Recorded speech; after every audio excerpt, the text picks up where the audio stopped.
What's up, everyone? You are back on the other side with yours truly, Mike G. And tonight I'm bringing you the story of a man through hard work, passion, and dedication became one half of the greatest commentating duo in UFC and MMA history. You already know this guy, everyone. Ladies and gentlemen, the one and only Mike Goldberg. How are you doing, Mike? MAG, I am MFG, Michael Francis Goldberg. So we'll go Goldie for me and Mike for you, so we keep it all straight. But thank you so much for the kind words.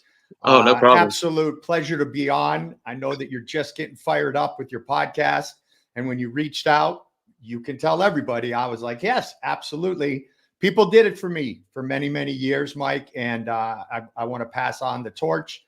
And hopefully we'll have, well, not even hopefully, I know we'll have a little fun in the next number of minutes as we go down memory lane and then some. Absolutely. In my short amount of time doing this, I have had nothing but wonderful experiences with everyone I've reached out to who's reached back out to me. Not one person has been a jerk, said no, asked for money. It's been incredible. It really has.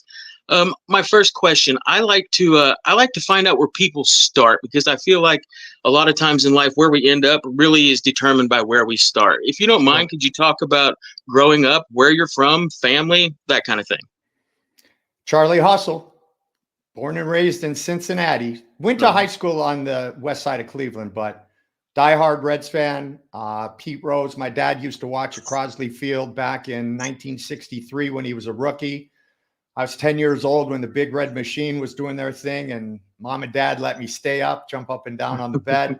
Diehard Pete fan, just love the way he played the game, and he's a Cincinnati boy. He truly is Cincinnati's native son. So born in Cincinnati, spent some time in Detroit because my dad got transferred with Revlon Cosmetics. That's where I started playing hockey. Then ended up on the west side of Cleveland. Then back at Miami of Ohio, which was 45 minutes from taking my laundry to grandma's house in Cincinnati.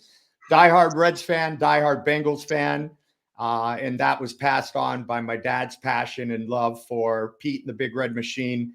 And then, of course, his Bengals from, obviously, Pete, many could say, is the only 14 ever in Cincinnati. But that's not fair, because Ken Anderson was a hell of a quarterback. Yeah. He wore number 14, and he took us to Super Bowl 16. Then Boomer's still my favorite. Joe B is right there with him, obviously. But Boomer's my guy, you know, Fear the Turtle.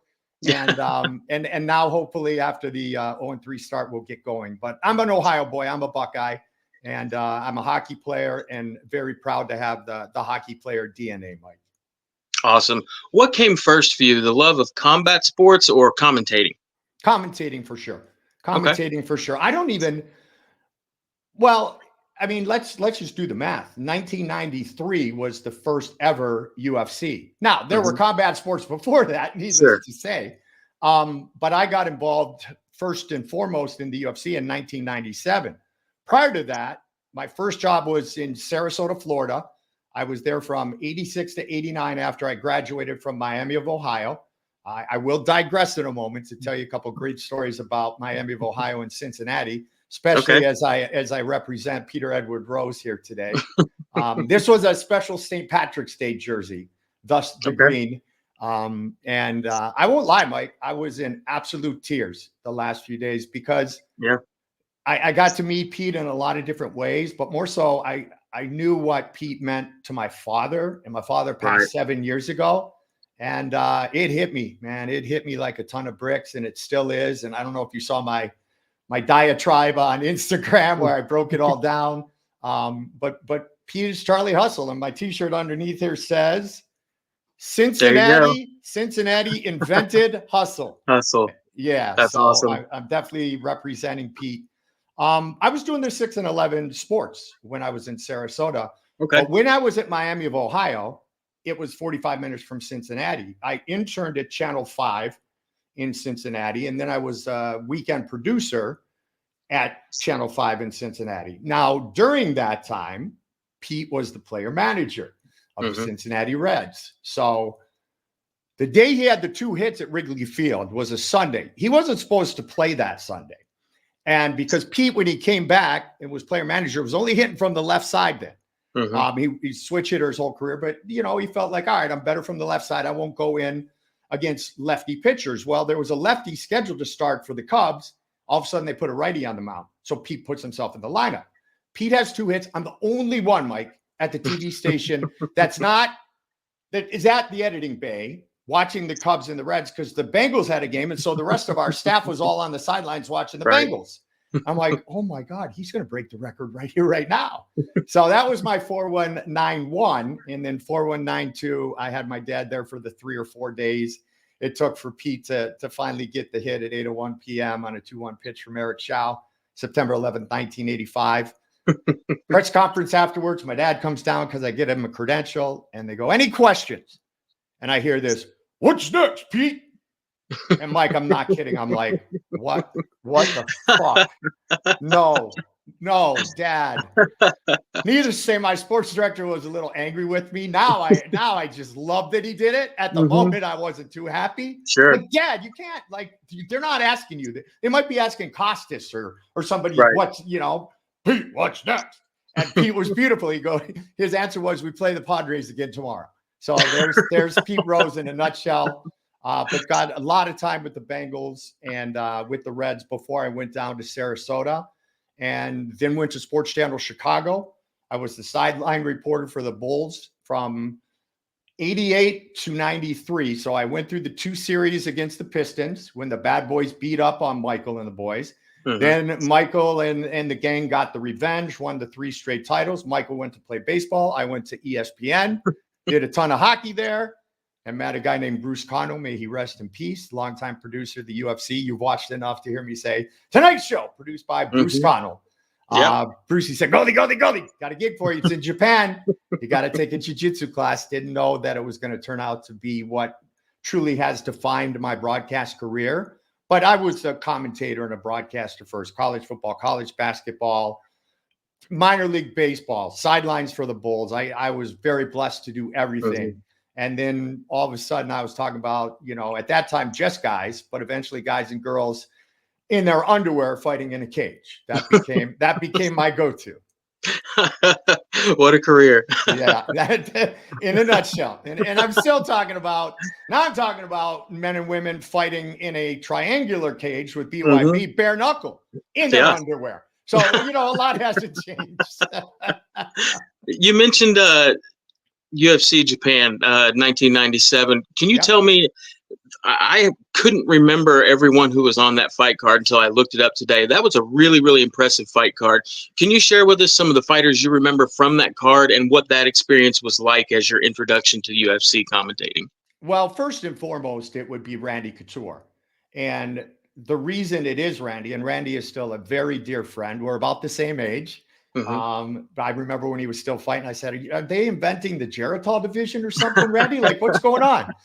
But Captain America, and when I started, as you know, Mike, Jeff Blatnick, the Olympic gold medalist, Jeff Blatnick, may he rest in peace. Man, too often at my age, I'm saying that now, but miss each and every one of them. But Jeff, being a wrestler, was very tight with Randy, with that fraternity. So the time that we spent kind of walking around the streets of Shin Yokohama and just kind of chilling out before the fight was with Randy and his wife at the time. And I'm sure Ryan Couture was there, and he was just a little dude. I think Ryan was born by then. Yeah, he would have been born by then. So, Ryan was there. And so it was Randy beating Maurice Smith, and Randy was coming off the crazy win over Vitor. So that's the one I remember the most, is the main event and the time I spent with Randy, and to see him define wrestling in MMA at the time and take down the kickboxer and nullify his game and become the UFC heavyweight champion. Now, on that same card, there was a guy named Frank Shamrock who made his UFC debut coming out of the shadows of the world's most dangerous man.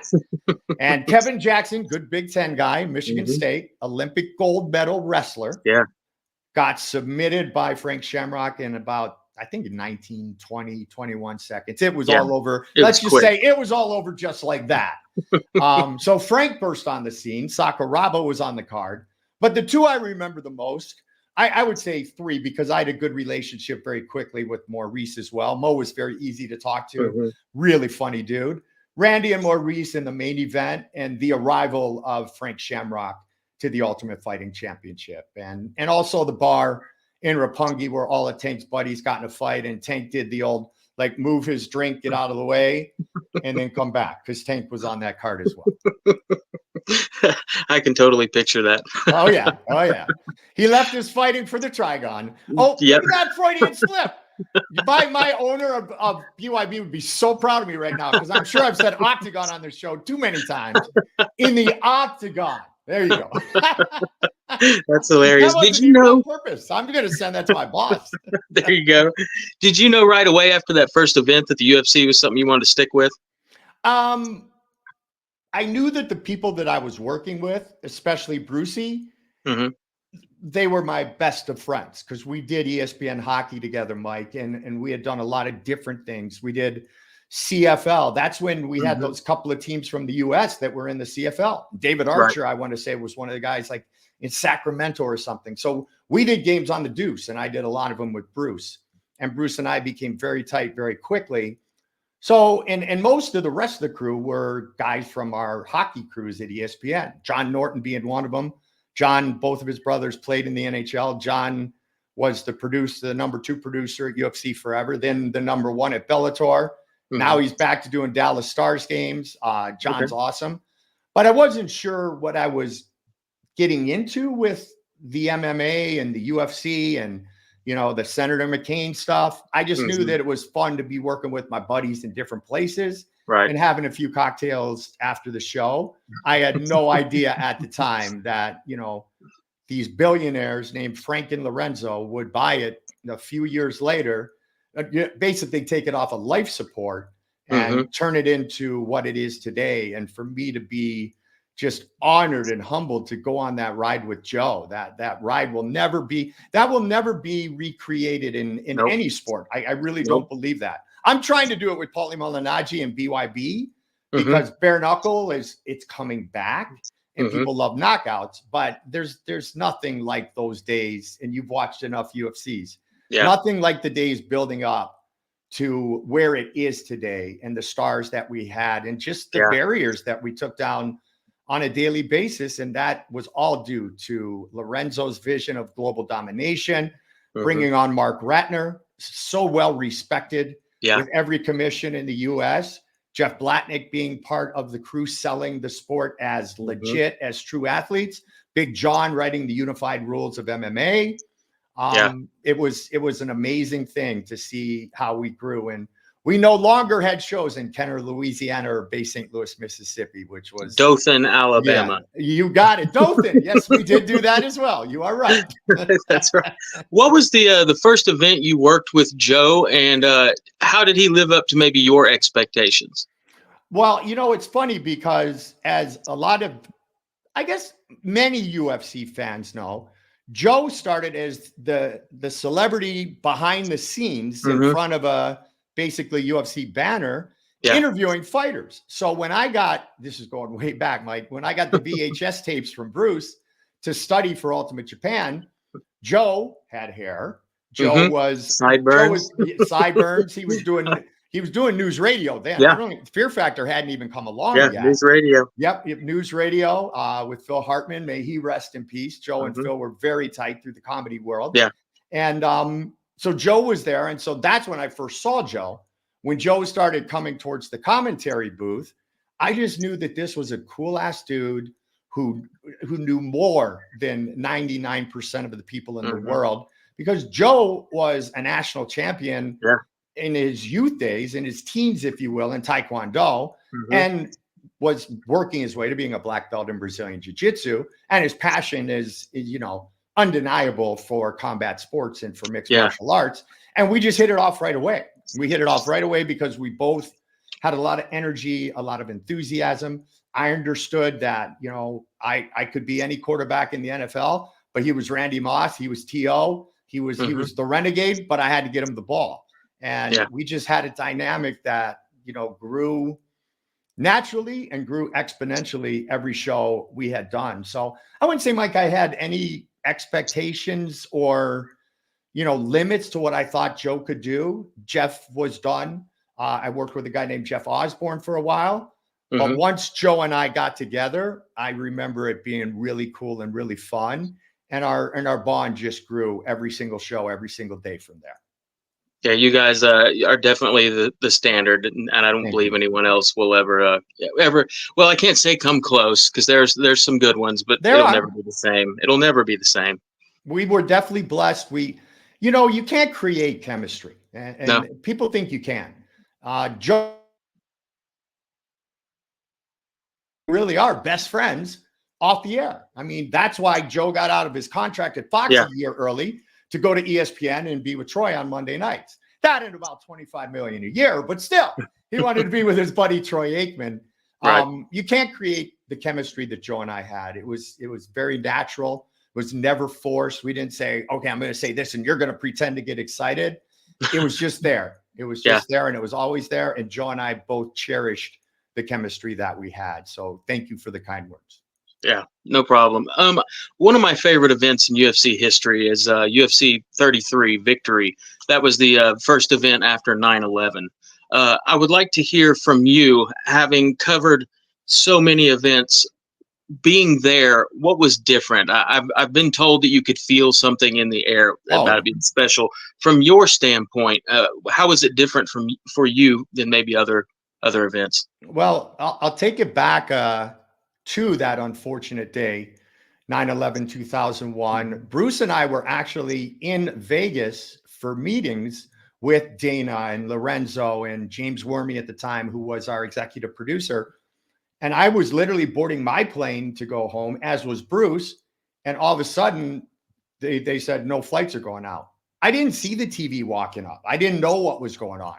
I knew Okay. that Bruce and I stayed out way too late. So I was on like 2 hours of sleep. Next thing I know, I came back and saw the TVs and reacted the same way as everyone and every American, just like shock and disbelief, Yeah. heartbroken. But what happened, as if you remember way back, is that planes were grounded for 5, 6, 7 Yeah. days. Rental cars were Mhm. gone like that. I Yep. lived in Minnesota at the time. So I figured, okay, if I were to get a rental car and drive back, it would probably be the same time that the flights would be lifted and I could go home. So Brucey and I stayed in Vegas for about 5 days. Dana made us go downstairs at the gym in the Zuffa offices and do ring circles and train our hands with his brother-in-law. Bruce and I both being hockey players, we were okay, but we were definitely not Canelo. We weren't Mike Tyson. We weren't Sugar Ray. We weren't Roy Jones. But Right. he wanted us to experience it a little bit, and it was a Hmm. valuable time. And then to move forward to the question specifically that you asked, there were so many questions before that, Mike, are Hmm. we going to do a show? Is it too soon to do Okay. a Yeah. show? Because the world continues to grieve, but the world Sure. was in a serious Yeah. state of grieving, especially in the United States of America, which Hmm. I'm very proud to be an American, as we all are. Absolutely. And so we did go ahead with the show.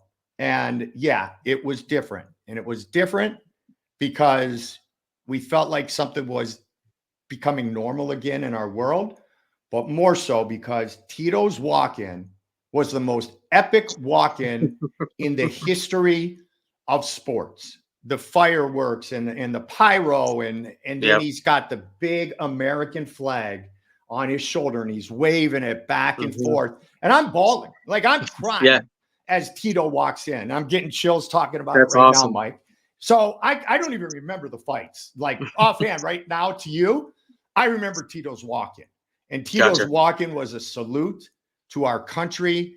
Hmm. And it tugged the heartstring of every single person in attendance, every Yeah. single individual watching, not only domestically, but around the world. Hmm. And it was done right. And it truly honored America.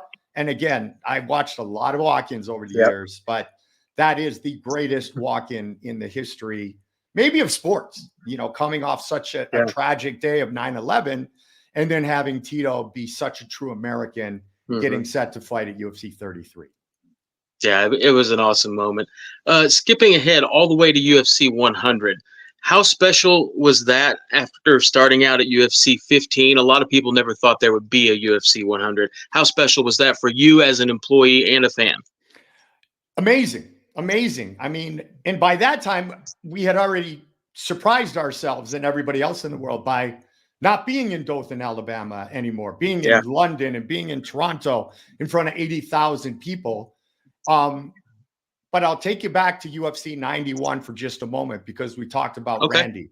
We had inserted some of those spike shows, as you know.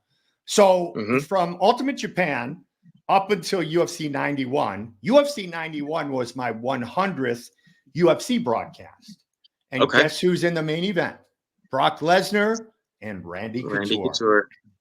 We're at a press conference, kind of in the lobby of MGM Grand, and I'm just standing there watching like everybody. And somebody asked Randy, what are you excited about? And he talked about this and that. He goes, hey, I'm excited for my buddy Goldie. It's his 100th UFC on Saturday. He called my fight when I first won the heavy. And I'm like, wow. Knowing Randy as I do, I mean, it's not a shocker, but it truly was shocking at the time because he had, in my mind, he had more important things to talk about.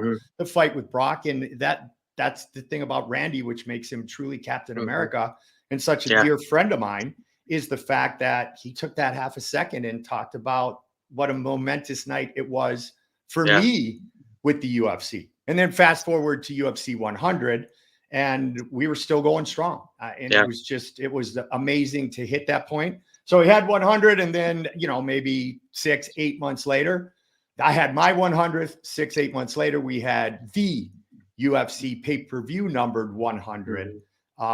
And little did I know that the trek would continue to just get better and better and better, Mike.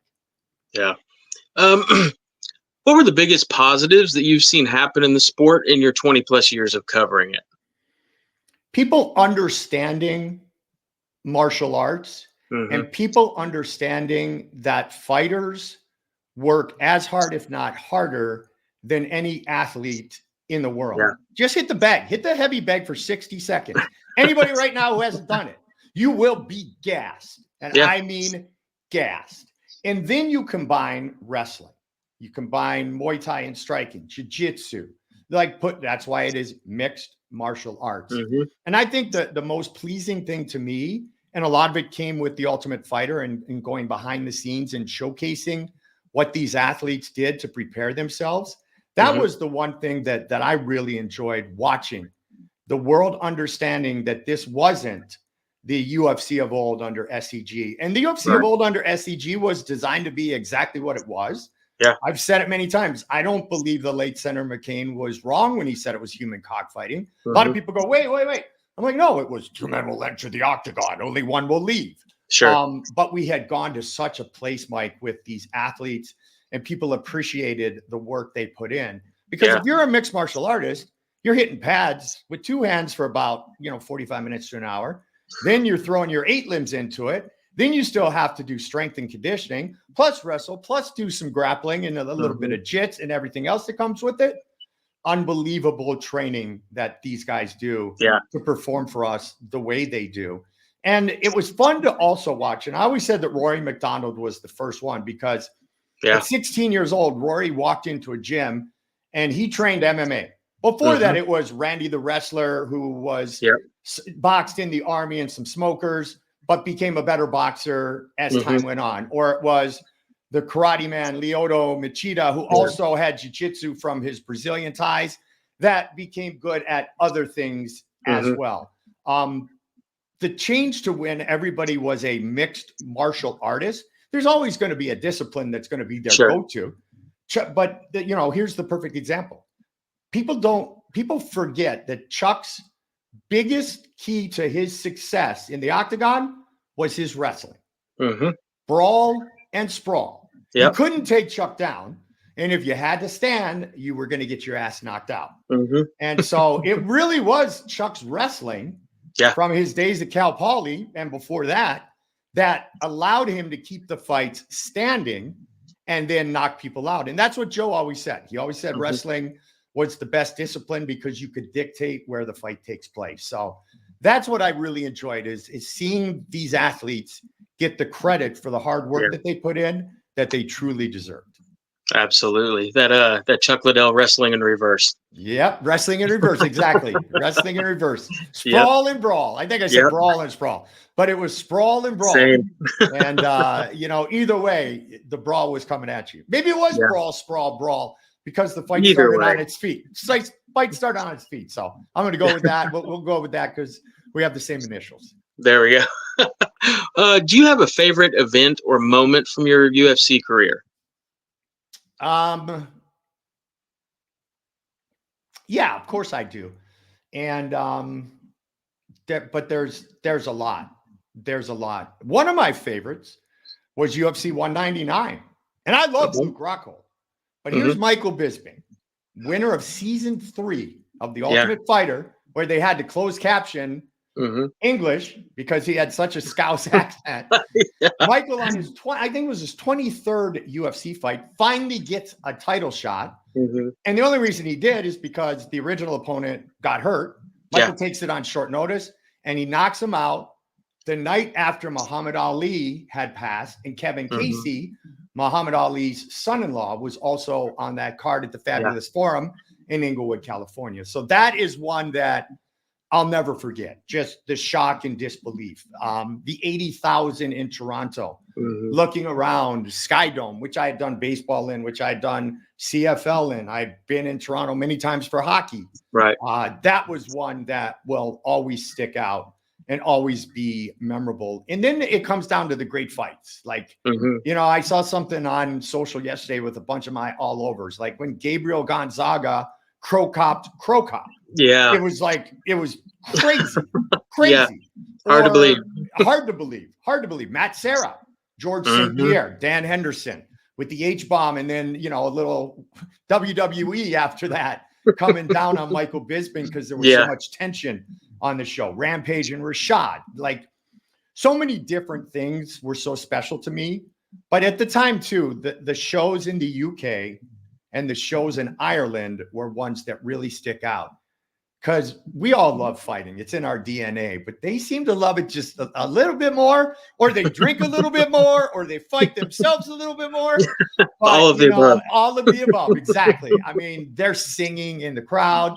And then, you know, it was just an incredible atmosphere. The first time we went to the O2, first time we went to Dublin, I remember our show in Belfast, Northern Ireland, where Marcus Davis was on the card.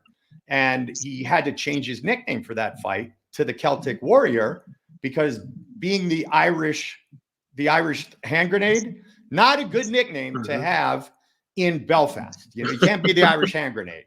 And so he was the Celtic Warrior for that one. And I always thought that was a cool piece of history and where the world was and where Northern Ireland and Ireland were at the time. And going to Japan. I mean, I went early, but then when I went back, it was even more special each and every time. Australia, you name it. It was just incredible journeys. And every show in Montreal was magical, because every show in Montreal was GSP. You know, it wasn't the Forum back then. It wasn't the Bell Center. It wasn't the Molson Center. It was the home that GSP built. And Patrick Cote was always on those cards too. And he was the second loved son of MMA in the beautiful province of Quebec. So those were always very special for me. And especially me being a hockey player and having that hockey background, doing shows up in Canada were always very special to me. What would be the funniest thing that happened live on air with Joe Rogan that you can share? Well, one of them is when I don't know what a freaking prodigy is. And I could not stop. I couldn't prodigy. And Joe finally goes, ah! And I'm like, I've been talking about the prodigy, BJ Penn, forever. And the more I tried to say it, as you remember, the more I fucked it up. It's like, what prodigy? That one, when I came on the air the one time and called it the Ultimate Fighting Challenge, I've said, welcome once again to the Ultimate Fighting Championship. And I think it was Randy or Chuck or somebody, the next show I showed up and they gave me a t-shirt. It said, Goldie, the voice of the Ultimate Fighting Challenge. So I don't know why I said that one. That one was pretty stupid. Joe, you know, with the trunks, you know, you've got, let's say, Czech Congo and Chris Weidman. I know they're in different weight classes, but basically, you know where I'm going here. Czech Congo, orange trunks, Chris Weidman, blue trunks. And Joe said, Goldie, why don't you just say Czech Congo black guy and Chris Weidman white guy? And I'm thinking to myself, because I don't have fuck you Fear Factor money. And I said on the air, that was Joe. That was Joe. Same as I did when he was very descriptive of Marvin Eastman's cut. Had something to do with a goat's privacy. Sure, yeah. That was good as well. There were many of them. You know, I laugh at Mike Gabriel because I'm a human being, and if I were a baseball player, I would be the richest baseball player in the history of life, because I spoke for probably 1 million minutes, and my Gabriel stops at about 18. That's pretty good. That's pretty good. And then Joe, here's the one I went back, because I'm looking at my notes, and it was the Kimura one. And I said something about choked out by a Kimura. And I looked at my notes, and I was too focused on the notes right there. And there was like an RNC and then a Kimura on the guy, one of the guys who was fighting. And Joe said, how do you choke somebody out by Kimura? And I want it back, Mike. I wish I would have said, you're the freaking black belt, Joe. You tell me. That's what my response should have been.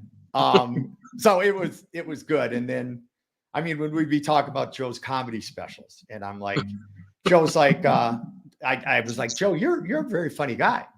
And Joe said, well, you're very funny too, Goldie. And I said, well, thank you, Joe. And by the way, I just said you're funny because I'm helping you with your comedy special. And he cracked up. He cracked up. It was the human moments that Joe and I had, because we're not robots. And I think the fans really enjoyed those moments when Wat Myman fought Wat Myman. Like, why do I remember him? I remember him. But yeah, there were a few that I don't even want him back, Mike. I don't even want him back, because it's part of my journey. And absolutely, it really was crazy. But the biggest one to me would probably be the prodigy, because I was so close to BJ, and it was a word that I just could not say. And Joe finally kind of slapped me in the head and said, stop, prodigy. And we continued with the open. That's great. Yeah. Looking back on your time in the UFC, if you had to name the thing you missed the most about being there, what would that be? Is it Joe? Is it the fighters? Yeah, of course it's Joe. It is absolutely the fighters. I'm very blessed that with my move to Bellator, and then my time in glove boxing, and now in BYB, I get a lot of MMA veterans who are much like you were, you know, very humble and kind enough to say before we started that you've been watching me your entire life. And I get that same kind of love at BYB. Awesome. Like Mark Irwin, who just fought for the title, lost to Julio Tenori. He's like, Goldie, I started watching you in high school. Like, I love you, man. You're the best. So it's definitely the fighters. Brucey's up in heaven with my mom and dad. But I miss him every single day. His son, Tyler, now runs his production for BYB. So we're keeping the family tree alive. And my son works for BYB as well in fighter relations and like event management. He's the Swiss Army knife, 24 years old. So it's brilliant to be working with him. But what I really, really miss is that feeling that you got every single show, because the fans, there's no shallow end in the sport of MMA. You're either in the deep end as a fan, or you're not in it at all. You don't dip your toe and watch once in a while. You dive head first. And if you're the one dipping your toe, your cousin or your uncle or your brother or your best friend has already dove into the deep end and plunged all the way to the bottom. And that passion made it feel, back in the good days when we were pay-per-view, and every card was stacked, Mike, the passion that was in there, I truly felt as a broadcaster, like I called the Super Bowl a dozen times a year. That is the kind of atmosphere the UFC created. And as a broadcaster, you feed off of that. And Baba O'Reilly and, you know, just everything that had to do with the UFC and production. That is what I dearly miss. And I'm very blessed to still be surrounded by a lot of those fans and a lot of the fighters. And my relationship with Joe will never change. If we talk tomorrow and then don't talk again for 2 years, it's one of those timeless relationships. Yeah. He'll always be my powerful partner. I say it to Paulie Malignaggi now, but it's an ode to Joe. And Joe's a big fan of Paulie's. So those would be the real things that I miss. And we really were a family. And I've always said, Mike, that, you know, obviously it made business sense for $4.2 billion when Lorenzo and Frank sold the company. But yeah, I was, you know, everybody talks about me not continuing, but I was one of about 150 people who lost their jobs over the next couple of weeks. And I know there's a part, I know Lorenzo well enough. There's a part of him that is truly a businessman. So I get it. but that's heartbroken because he did put together a team that was an Italian family, because that's how he was raised. As a proud Sicilian, it's all about family. And to see that family get busted up, I know on a personal level, probably busted up Lorenzo's heart a little bit as well. And it was a very special time for me to be able to work for a man who I just admired and respected so much. Lorenzo used to sponsor my kids' hockey team. We had UFC patches on our jerseys, and our kids thought they were so tough. And like, we're playing in Vegas, and the linesman comes up to our head coach, and he goes, "What's with the UFC patches?" And then he sees a kid skating around. He sees Goldberg, so he sees my son warming up. And Sean, our head coach, points down the bench, because I'm on the bench too. I coach the forwards. And he goes, "That's why." And the ref's like, "Holy shit, goalie. Oh my God." I'm like, "We won't be offsides all day, right, bud?" And he's like, the linesman's just laughing. But that was the human side of Lorenzo. That was a family to family gift. Yeah. For him to write. He didn't write a Zuffa check. He wrote a Fertitta check from from him and his wife, from Lorenzo and Teresa Fertitta to Desert Youth Hockey Association and Firebirds at the time with the UFC banners. It was unbelievable. So I was very blessed and learned a lot from just watching how Lorenzo handled things on a daily basis. He's an absolute genius and has a heart of gold. Yeah. Okay. How did you come up with the catchphrase, "It is all over"? Did that just happen organically and then it kept happening, or was it something you thought out ahead of time? I've been asked that, a few times. Sure. It was organic for sure.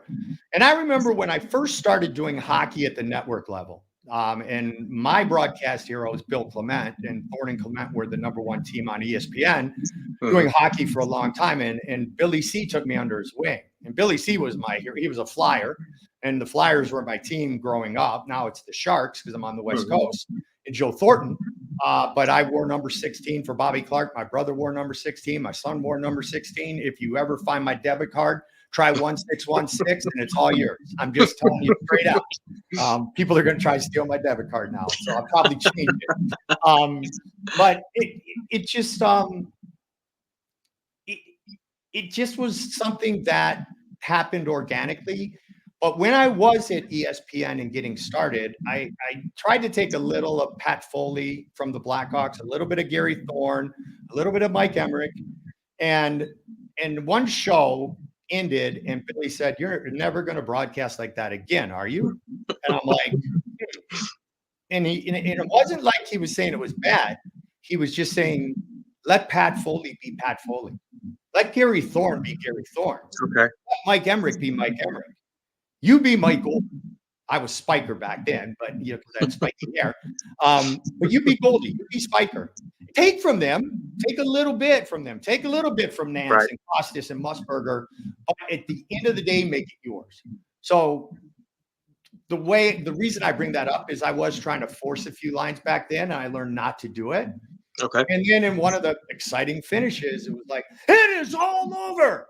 And I went back and I heard it over and over. I saw the reaction, and I was like, "Wow, that's pretty cool." And then "It is all over," and then it became "It is all over," just like that. And people enjoyed it. People reacted to it. I continued to do it. Here we go. Same thing. Here we go. And every time I did it, Lorenzo's sitting right over there. And it's a loud building. You'd always look over at me and kind of like smile once in a while, and sometimes like, "Why are you so fucking loud?" Like, I'll just see everybody love it. So, and on the combo features, as you know, I used to always say, "Coming up next, Michael Anthony fights Michael Francis here at UFC 200. I love it. Penny Florian always said, Penny Florian was the one. He'd always come up to me and be like, "Goldie, coming up next, coming up next." So they did. They were organic, but once they stuck, they stuck. Yeah. And I still use them in pretty much every sport I can. That's awesome, man. I'm to the part of the interview where I want to ask you some questions that I guarantee you've never been asked in an interview before. Some of them are kind of goofy, but these are questions that I personally want to know the answer to. Can I get a sip of water? Oh, that's a good idea. I gotta be out of my progeny mode because these questions might come up. Right. These are kind of a pick one and why type question. Pulled pork or brisket? Pulled pork. All right. Muhammad Ali or Mike Tyson, both in their prime? Wow. Muhammad Ali, because his game was more diverse, but it's just, and I see your shirt. Mike is right there too, though, man. Coming in with black shorts and just knocking people out, which he will hurt Jake Paul, in my opinion. But we'll keep flying on the questions. I got to go 1 and 1A on that one, but I would have to say, float like a butterfly, sting like a bee. Awesome. All right. Coffee or energy drinks? Energy drinks. So in 11th grade, I'm hammered, and I go back to my best friend Browski's house. And he's like, I'm going to sober you up before my parents get home. And he gives me coffee because that's what everybody thought you did. Sure.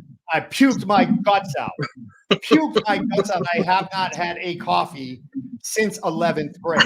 And so I am 5-hour energy until the day I take a bunch of 5-hour energy with me upstairs and share it with my dad. Definitely energy drinks. Awesome. I used to drink Red Bull like a fish. Mm-hmm. Yeah, it was crazy. And man, did I come down hard after the shows. This next one I almost took off of here because I already know the answer, but I'm not going to lie. I want to see your reaction to it. Bengals or Browns? Bengals. Are you kidding me? Who they? Who they think going to beat them Bengals? Oh, buddy. There we go. My dad was born and raised in Cincinnati, as was my mom. Now, I did spend my high school years on the west side of Cleveland. Mm-hmm. Never, ever liked the Browns one little bit because they weren't the Bengals. I'm a very proud Cincinnati boy, as you can see from my Dear Edward Rose jersey that I'm sporting today and my Charlie Hustle shirt underneath. When I was in Miami of Ohio, and there were a lot of guys from Cleveland and a lot of guys from Cincinnati, all the ones from Cleveland who knew I grew up in North Olmsted, which is in the west side of Cleveland, they were so perplexed. Why the hell are you a Bengals fan? And I said, well, my dad, born and raised, went to UC, watched the Big O play back then. My grandparents are here. My grandma's here. My mom was born and raised in Cincinnati. I was born in Cincinnati. I love Skyline Chili, and I'm all about the Bengals and not the Browns. I don't know if I dislike the Browns. Well, let's go back to the day. You dislike the Steelers if you were a Bengals fan because they were so darn good. But yeah, Bengals until the day I die. Who dey? Awesome. All right. Both in their prime, GSP versus Anderson Silva. Different weight classes. Depends on how the fight goes. If GSP utilizes the wrestling that he started to utilize at a very high level, there's a chance he could get submitted, even from the bottom. Ask Chael Sonnen. Yeah. Striking wise, because of the length, I would go with Anderson Silva. But it's a tough one to call because of the size difference. Right. Spectacular. I think what we would see is one hell of a fight, arguably between two of the greatest athletes to ever. Absolutely. Yep. All right. Cruise ship or ski resort? Cruise ship. I've become such a wimp. The last cruise we went on, my wife and I was through Greece, and it was on the Celebrity Apex, and it was at the end of COVID, and everybody was healthy then, but masks were required, and we were fine with that. Sure. So on the boat that held about 3,000, Mike, there were 1,000 people, and it was like being at the Ritz on water, man. It was unbelievable. We had a butler, Reggie. I remember we go to dinner the one night, and I'm not like that, but we go to dinner, and I go, can we grab some desserts to take back to the room? Because my wife and I would always go to the 8 o'clock show, very entertaining. And the waiter at this fancy place on the boat goes, or ship, pardon me, goes, no. And I'm like, oh, no. But but tell me what you want, and I'll have your butler leave it in the room. I'm like, bam. Yeah. Watch the show, come home to like 4 different dessert trays in the room. And I lived in Minnesota for 4 years. I grew up in Ohio. I know what lake effect snow is. Skiing is great. A ski resort is cool, but I dig the water. All right. Both in their prime, Jordan or LeBron? Jordan, come on. That is the silliest question that anybody, anytime, anywhere, any place will ask me. My dad had huge love for LeBron. And LeBron went to the same high school as my college girlfriend. Not at the same time, St. Vincent, St. Mary, right outside of Akron. LeBron's great. LeBron's great. Where LeBron lost me was the whole escapade in the press conference, like it was National Signing Day, when he went to the Miami Heat. And I know a lot of that was concocted by his agents, but that was disgusting. That was absolutely disgusting. You're not picking a college here. And I was the sideline reporter for the Bulls and Michael Jeffrey Jordan for 7 years. But I still, and I'm still good friends with Shaq. If I saw Michael, he would remember me. Good friends with Chuck, and it's all about Mike. And my son loves the Warriors, loves the Dubs. So he and I are going to a show, to a BYB, and we were talking about the 73-9 Warriors, who lost to LeBron and the Cavs, by the way, and the 72-10 Bulls, who won the championship that year. And he goes, well, Dad, your buddies with Shaq. Text him. And I text Shaq, and he hits me right back. That's silly. No question at all. Bulls in 5. And Cole's like, but he can't say, what does Shaq know? Like, he was stuck. First, that Shaq replied so quickly. And I'm blessed to have done Shaq's show years ago, and him being a big combat sports guy. But also that Shaq was on my side and was on the side of Michael Jeffrey Jordan and Scottie Pippen and Horace Grant and John Paxson, Bill Cartwright, the man in the middle, San Francisco. Michael Jeffrey Jordan is the only 20. Awesome. And I'm a Cleveland boy. Well, I'm Cincinnati boy, but I lived in Cleveland, and we didn't have a basketball team in Cincinnati, other than way back when my dad watched the Cincinnati Royals before they went to Kansas City. And my dad always talked about Oscar Robertson, because Oscar was at UC when my dad was there. My dad was working at Cincinnati Garden when he became a Royal. So my dad always loved the Big O, and he loved LeBron. But he didn't have a Cincinnati basketball team to root for. If he did, LeBron would have been enemy number 1. That's awesome. All right, this next question. Let's say it's your birthday, and Dana has decided to hook you up with a personal concert. Just you. Who's on stage singing happy birthday to you, Goldie? Fergie. I don't need to ask why. Well, to the G, to the O, to the L-D-B-E-R-G, to the G, to the O. Delicious. I'm a huge Black Eyed Peas fan. Absolutely love the Black Eyed Peas. Became very close with Taboo. Taboo DJ'd my daughter's Sweet 16. Wow. Which was crazy. Yeah. And I got to go backstage. And I remember one time Josh Duhamel looks at me and goes, what are you doing here? And I was like, oh, I'm so sorry. He goes, no, I watch you all the time. What are you doing here? I'm like, oh, okay. You meant it like that. So we Fergie. And I will share that I have a secret crush on Anna Kendrick.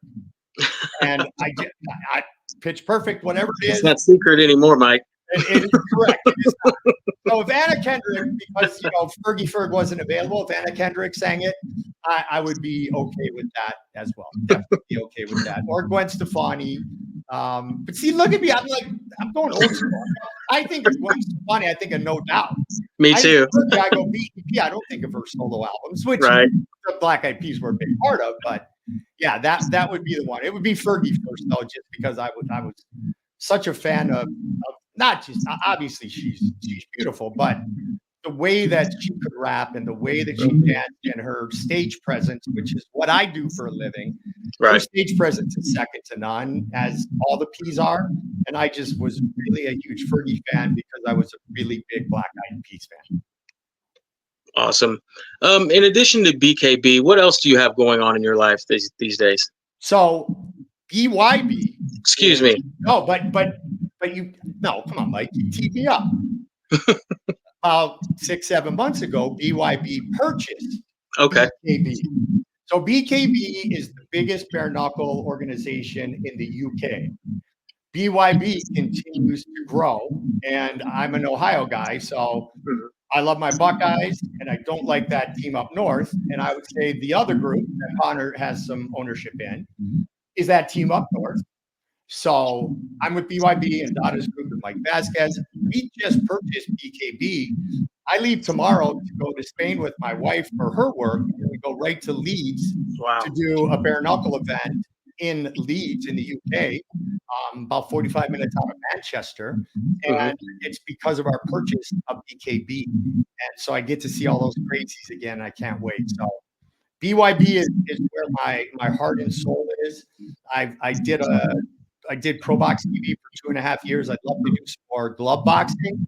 But if we grow like we continue to do on BYB, it might take up enough of my time that I can just focus on that. And I really do. I have this vision, like, because of the ride I was blessed to go on in the drive to legitimacy, if you will, and worldwide domination with the arts in the UFC.